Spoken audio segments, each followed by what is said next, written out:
சமூகத்திலே வாழக்கூடிய மனிதர்களில் 3 வகையான மனிதர்கள் எப்பொழுதும் இருப்பார்கள். ஒரு சாரார், அவர்களுக்கு ஹஜ்ஜு கடமை, நிறைய சொத்து செல்வங்கள் இருக்கிறது, வசதி வாய்ப்பு இருக்கிறது, அவர்கள் கடமை என்று உணர்ந்தும் இருக்கிறார்கள், அவர்களிடத்திலே ஆர்வமும் ஆசையும் இருக்கிறது, அல்லாஹ்வுடைய பயமும் இருக்கிறது. அதனால் அவர்கள் அந்த கடமையை பலர் நிறைவேற்றி இருக்கிறார்கள். ஒவ்வொரு வருடமும் ஒரு சாரார் நிறைவேற்றி கொண்டிருக்கிறார்கள். அவர்களுக்கு கடமை, சொத்து செல்வங்கள் இருக்கிறது, ஆர்வமும் இருக்கிறது, அந்த கடமை அழகாக நிறைவேற்றுகிறார்.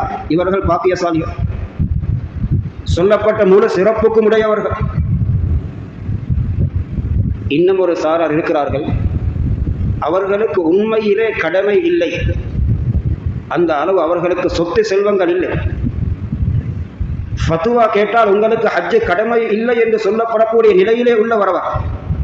ஆனால் அவருக்கு ஆர்வம், ஆசை. அரஃபாவுடைய, மினாவுடைய, முஸ்தலிஃபாவுடைய அந்த காட்சிகளை எல்லாம் அவர் பார்த்து கொண்டு, யா அல்லாஹ், நானும் எப்படியாவது இந்த பூமிக்கு போக வேண்டும், எனக்கு வசதி இல்லையே என்று கண்ணீர் வடிக்கிறார். எனக்கு என்னிடத்திலே உள்ள மேலதிகமான எதை விற்று நான் ஹஜ்ஜுக்கு போகலாம் என்று யோசிக்கிறார். ஹஜ்ஜுக்கு போகக்கூடியவர்களில் எல்லோருமே கடமையானவர்கள் அல்ல. அங்கே போய் பேசும் பொழுது விளங்கும் எத்தனையோ பேர் வந்திருப்பார்கள். ஆண்கள் பெண்களிலே உள்ள அனைத்து நகைகளையும் காணியையும் விட்டுவிட்டு வந்து அங்கே அல்லாஹ்விடத்திலே அழுது கொண்டிருப்பார்கள். கடமை இல்லை, அவர்களுக்கு ஆசை, ஆர்வம். மிக அவசியம் இல்லாதவைகளை எல்லாம் விட்டுவிட்டு அங்கே போய் அல்லாஹ்விடத்திலே சந்தோஷமாக இபாதத் செய்து அல்லாஹ்வுக்கு நன்றி செலுத்துகிறார்கள். தகுதி இல்லாத, வசதி இல்லாத எங்களை இந்த பூமிக்கு நீ எடுத்தா இந்த கடமைக்கு என்று அல்லாஹ்வுக்கு நன்றி செலுத்துகிறார்கள். வசதி உள்ள எத்தனையோ பேர் இந்த கடமையை நிறைவேற்றாமல் இருக்கும் பொழுது எனக்கு இந்த பாக்கியத்தை தந்தா என்று அந்த பூமியில் இருந்து கொண்டு அல்லாஹ்வை புகழ்கிறார். ஒருவர் சொன்னதை கேட்டேன். அவர் சொல்லுகிறார், ஹஜ்ஜுக்கு போக வேண்டும் என்ற ஆசை, வசதி இருக்கவில்லை, அல்லாஹ்விடத்திலே துஆ செய்து கொண்டே இருந்தேன். ஒரு வருடம் வந்ததை உறுதி எடுத்து இந்த வருடம் ஹஜ்ஜுக்கு போய் ஆக வேண்டும். அல்லாஹ்விடத்திலே சொன்னேன், யா அல்லாஹ், எனக்கு இந்த பாக்கியத்தை நீ தந்தே ஆக வேண்டும். அந்த பூமியில் இந்த வருடம் ஹஜ்ஜு செய்யக்கூடியவர்கள் நானும் ஒருவனாக இருக்க வேண்டும். எதை விற்கலாம் என்று யோசித்தேன். என்னிடத்தில் ஒரு பைக் இருந்தது, ஒரு காணி துண்டு இருந்தது, கொஞ்சம் பணம் இருந்தது, 1 லட்சம் ஒருவரிடத்திலே கடனும் எடுத்தேன். மனைவியிடத்தில் வந்து சொன்னேன். மனைவி சொன்னால் நானும் வர வேண்டும். நான் சொன்னேன், நானே இந்த நிலையிலே போக தயாராக இருக்கிறேன். மனைவி சொன்னால் என்னிடத்திலே உள்ள முழு நகையையும் விட்டுவிட்டு பாருங்கள் எவ்வளவு வருகிறது. அவருடைய ஹஜ்ஜுக்காக வேண்டி அப்படி செய்தால் அது அவருடைய விருப்பம். கணவனுக்காக வேண்டி ஹஜ்ஜு செய்வதற்கு மனைவியின் நகை எடுக்க முடியாது. அனைத்தையும் கொடுத்து கணவன் மனைவி 2 பேரும் 1.5-2 வயது மகளை வைத்துவிட்டு, பொறுப்பாக வைத்துவிட்டு ஹஜ்ஜுக்கு போனோம். அங்கு நாங்கள் இருவரும் பேசிக்கொண்டோம். அவர்கள் சொல்கிறார்கள், எங்களுக்கு நாட்டிலே ஒரு பிள்ளையை தவிர வேறு எந்த ஒரு சொத்தும் கிடையாது, ஆனால் ஹஜ்ஜுக்கு வந்திருக்கிறோம், அல்லாஹ்விடத்திலே கேட்போம், அல்லாஹ் இதைவிட பன்மடங்கு தருவான். அவர் சொல்லுகிறார், செலவழித்ததை பன்மடங்காக்கி அல்லாஹ் இப்பொழுது எங்களுக்கு தந்துவிட்டார். இது ஆர்வத்தோடு சம்பந்தப்படும். சிலர் கேட்பார்கள், இப்படியெல்லாம் செய்ய வேண்டுமா? கட்டாயம் இல்லை, அது அவருடைய ஆர்வத்தோடு சம்பந்தப்படும். இன்றைய நாட்களிலே நீங்கள் முகநூல்களிலும் படித்திருப்பீர்கள், வாட்ஸ்அப்களிலும் படித்திருப்பீர்கள் ஒரு செய்தி. அநேகமாக 2018ஆம் ஆண்டு பாகிஸ்தானை சேர்ந்த ஒருவர் என்றும் சொல்லப்பட்டிருந்தது.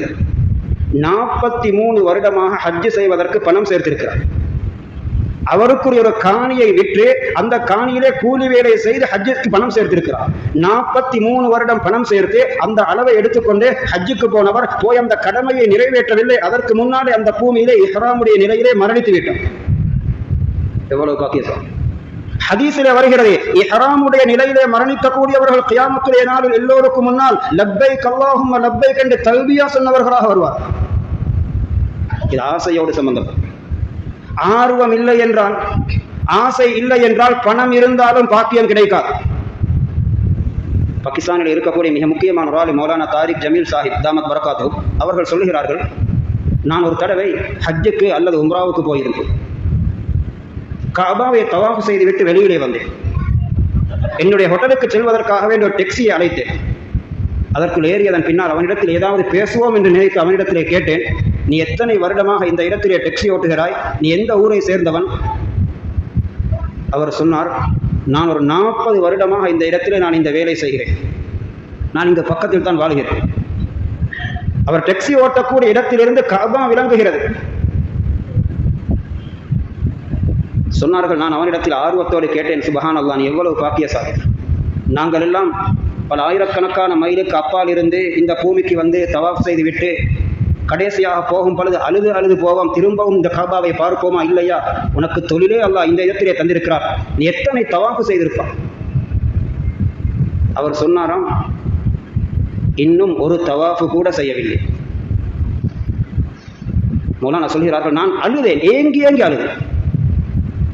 பல ஆயிரக்கணக்கான மைல்களுக்கு அப்பால் இருந்து மக்கள் அழுது அழுது துஆ செய்து இந்த பூமிக்கு வந்து தவாஃப் செய்துவிட்டு கடைசியாக போகும் பொழுது அழுது அழுது திரும்பும் பொழுது இவன் பக்கத்தில் இருக்கிறான், பணம் சம்பாதிக்கிறான், 40 வருடம் இருந்து ஒரு தவாஃபு கூட நசீப் இல்லையா? விளங்கினேன், இது அல்லாஹ் ஆர்வம் உள்ளவர்களுக்கு கொடுக்கும் பாக்கியம், பணத்தின் மூலம் மட்டும் அடைய முடியாது. அழுது தொழுது பெற வேண்டிய பாக்கியம். ஒரு சாரார் இருக்கிறார்கள், அவர்களிடத்திலே நிறைய காசு, பணம், சொத்து, செல்வங்கள் எல்லாம் இருக்கிறது. கடமை என்பதும் அவருக்கு தெரியும். ஆனால் அவரிடத்திலே போய், நீங்கள் ஹஜ்ஜு செய்ய வேண்டுமே, கடமையை, உங்களுக்கு காணி இருக்கிறதே, வீடு கூடுதலாக இருக்கிறதே, பெருமதியான இப்படி ஒரு வாகனம் எல்லாம் இருக்கிறதே, இன்னும் ஹஜ்ஜு செய்யவில்லையா? நொண்டி காரணங்கள் கூறுகிறார்கள். இல்லை, இந்த காணி இது மகளுக்குரியது, வைத்திருக்கிறேன். இந்த கடை இது பிள்ளைகளுக்கு எழுதி கொடுக்க வேண்டும். சில பெண்களிடம் நிறைய நகைகள் இருக்கிறது, வாங்கி கொடுத்திருக்கிறார். அந்த கணவனுக்கு விளங்கவில்லை, இவைகள் எல்லாம் மேலதிகமானவைகளை, இவைகளை வைத்து ஹஜ்ஜுக்கு செல்ல வேண்டுமே. இது பிள்ளைகளுக்கு வைத்திருக்கிறேன், இது மகனுக்கு வைத்திருக்கிறேன், இது மகனுக்கு வைத்திருக்கிறேன். மகனுக்கும் மகளுக்கும் சொத்தை எழுதி கொடுக்குமாறு மார்க்கம் இந்த கடமையையும் கடமையாக்கவில்லை. விரும்பி கொடுத்தால் அது வேறு விடயம். ஆனால் மேலதிகமான சொத்துகள் இருந்தால் அந்த காணியை விட்டு, அந்த நகையை விட்டு, அந்த மேலதிகமான வீட்டை விட்டு, அந்த மேலதிகமான வாகனத்தை விட்டு ஹஜ்ஜு செய்வது கடமை. மகளுக்கு எழுதி கொடுப்பது கடமை அல்ல, பிள்ளைகளுக்கு சொத்தை பிரித்து கொடுப்பது கடமை அல்ல. மரணித்து விட்டால் அனந்தர சொத்தை அவர்கள் பிரித்துக் கொள்வார். வசதி இருந்தும் ஹஜ்ஜு செய்யாதவர்கள் அல்லாஹுவை பயந்து கொள்ள வேண்டும், இறுதி முடிவையும் பயந்து கொள்ள வேண்டும்.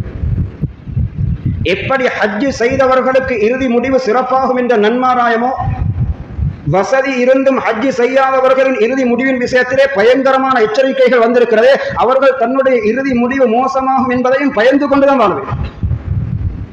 ரசூலுல்லாஹி ஸல்லல்லாஹு அலைஹி வஸல்லம் சொல்கிறார்கள், ஹுஜ்ஜு கபுல அல்லா தஹுஜ்ஜு. ஹஜ்ஜு செய்ய முடியாத ஒரு நிலைமை வருவதற்கு முன்னால் ஹஜ்ஜுடைய கடமையை அவசரப்படுத்திக் கொள்ளுங்கள்.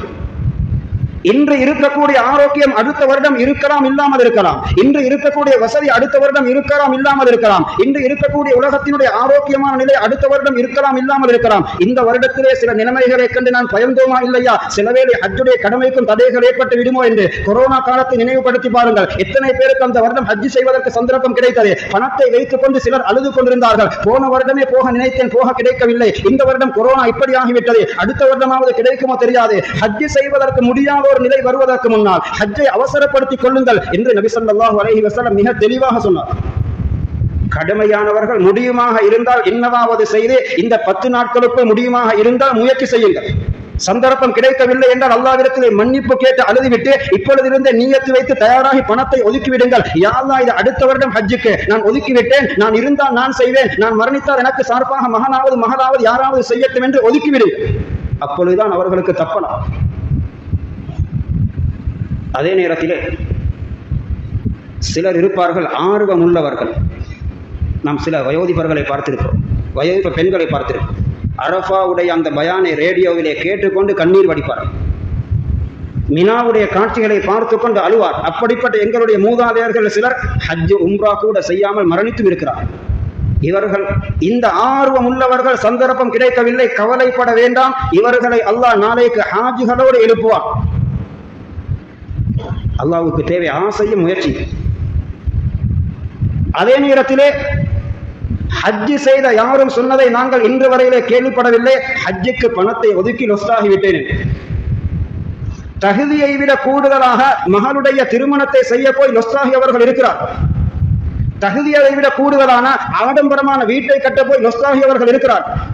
தகுதியை விட கூடிய ஆடம்பரமான வாகனத்தை வாங்க போய் லொஸ்டாகியவர்கள் இருக்கிறார். கூடுதலாக அவசரமாக பணக்காரராகுவதற்கு கூடுதலாக பணத்தை செலவழித்து பிசினஸ் செய்ய போய் லொஸ்டாகியவர்கள் இருக்கிறார்கள். ஆனால் ஹஜ்ஜுக்காக வேண்டி செலவழித்து லொஸ்டாகினேன் என்று இன்று வரையிலே நாங்கள் சொன்னதை கேள்விப்படவில்லை. இருந்ததை விட பரக்கத்தாக இருக்கிறோம் என்று பலர் சொல்லுவதை கேள்விப்பட்டிருக்கு. அதுவும் அல்லாஹ்வுடைய வாக்குறுதிகளில் உண்டு. எனவே இந்த உலகம் முடிந்துவிடும், இந்த உலக வாழ்க்கை முடிந்துவிடும். இந்த சொத்து செல்வங்கள் முடிந்துவிடும். எத்தனையோ பேர் உலக வாழ்க்கையிலே அவர்களுக்கு சொல்லப்பட்டது, உங்களிடம் காணி இருக்கிறது, சொத்து செல்வம் இருக்கிறது, பணம் இருக்கிறது, நிறைய வருமானம் இருக்கிறது, ஹஜ்ஜி செய்யுங்கள் ஹஜ்ஜி செய்யுங்கள் என்று சொல்லும் பொழுது, இல்லை இது மகளுக்கு இது மகனுக்கு, நான் பிறகு செய்வேன் என்று பிற்படுத்தி எத்தனையோ பேர் கபூரிலே வாழ்ந்து கொண்டிருக்கிறார்கள். அவர்கள் நிச்சயமாக கவலைப்பட்டுக் கொண்டிருக்கிறார்கள். ஏன் இந்த அநியாயத்தை நான் எனக்கு செய்து கொண்டேன், அந்த சொத்தை நான் விற்று ஹஜ்ஜி செய்திருந்தால் இன்று எவ்வளவு சந்தோஷமாக இருந்திருப்பேன் என்று கவலைப்படக்கூடிய ஒரு கூட்டம் கபூரிலே வாழ்கிறார். எனவே அல்லாஹ் தந்த உயர்ந்த பாக்கியம், சிறந்த பாக்கியம்.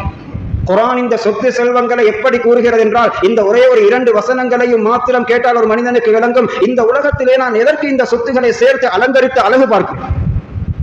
அல்லாஹ் சொல்லுகிறான், زُيِّنَ لِلنَّاسِ حُبُّ الشَّهَوَاتِ مِنَ النِّسَاءِ وَالْبَنِينَ وَالْقَنَاطِيرِ الْمُقَنطَرَةِ مِنَ الذَّهَبِ وَالْفِضَّةِ وَالْخَيْلِ الْمُسَوَّمَةِ وَالْأَنْعَامِ وَالْحَرْثِ ذَلِكَ مَتَاعُ الْحَيَاةِ الدُّنْيَا وَاللَّهُ عِندَهُ حُسْنُ الْمَآبِ. உங்களுடைய கண்ணுக்கு முன்னால் அலங்கரித்து காட்டப்பட்டுக் கொண்டிருக்கக்கூடிய இந்த பெண்களாக இருக்கலாம், இந்த பிள்ளைகளாக இருக்கலாம், வாகனங்களாக இருக்கலாம், தங்கம் வெள்ளியாக இருக்கலாம், நகைகளாக இருக்கலாம், காணி பூமிகளாக இருக்கலாம், விவசாய நிலங்களாக இருக்கலாம், இந்த அனைத்துமே உலகத்தினுடைய அலங்கார பொருட்கள், முடிந்து போகக்கூடியவைகள், அழிந்து போகக்கூடியவைகள். அல்லாஹ்விடத்திலே உங்களுக்கு இருக்கிறது மிகவும் பெருமதியானவைகள். அல்லாஹ் இந்த உலகத்தினுடைய இந்த பொருள்களை எல்லாம் இவைகளை கண்டு நாம் இன்று ஏமாந்து கொண்டிருக்கிறோமா, இதை அடைவதற்கு வட்டியிலே கை வைக்கிறோமா, இதை அடைவதற்கு ஹராமான வழியிலே சம்பாதிக்கிறோமா, இந்த அலங்கார பொருட்களை எல்லாம் அல்லாஹ் கூறிவிட்டு அடுத்த வசனத்திலே கூறுகிறான், குல் அஉனப்பியுக்கும் பிகைரி மின் ஸாலிகும். முன்னால் சொல்லப்பட்ட அந்த உலக அலங்கார பொருட்கள் அனைத்தையும் விட மிகவும் பெருமதியானதை உங்களுக்கு நான் சொல்லித் தரவா என்று அல்லாஹ் கேள்வி கேட்டுவிட்டு அல்லாஹ் சொல்லுகிறான், அது உங்களுடைய அல்லாஹ்வை பயந்து அவருடைய கடமைகளை இந்த பூமியிலே நிறைவேற்றக்கூடியவர்களுக்கு லில்லதீன தகவ் இந்த ரப்பிஹிம் ஜன்னாத்துல், அல்லாஹ்விடத்தில் அவர்களுக்கு இருக்கிறது ஜன்னாத்துல், சுவன பூங்காக்கள், சுவனத்தினுடைய அழகான காட்சிகள், அங்கே தஜ்ரீ மின் தஹ்திஹல் அன்ஹார், அவைகளுக்கு கீழே நீர் அருவிகள் ஓடிக்கொண்டிருக்கும். அது மட்டுமல்ல, உங்களுக்கு வஅஸ்வாஜு முத்தஹரா, மிக பரிசுத்தமான மனைவிமார்களை நாம் உங்களுக்கு தருவோம். வரிதுவானு மினல்லாஹ், என்னுடைய பொருத்தத்தை உங்களுக்கு நான் தருவேன். இந்த பொருள்களை எனக்காகவே இந்த பூமியிலே நீங்கள் நிறைவேற்றுங்கள், இந்த அனைத்து உங்களுக்கு காத்திருக்கிறது என்று குர்ஆனிலே அல்லாஹ் எங்களுக்கு உறுதி அளிக்கிறார். எனவே இந்த புனிதமான கடமைகளை நிறைவேற்றுவதற்கு எல்லோரும் தயாராகும்.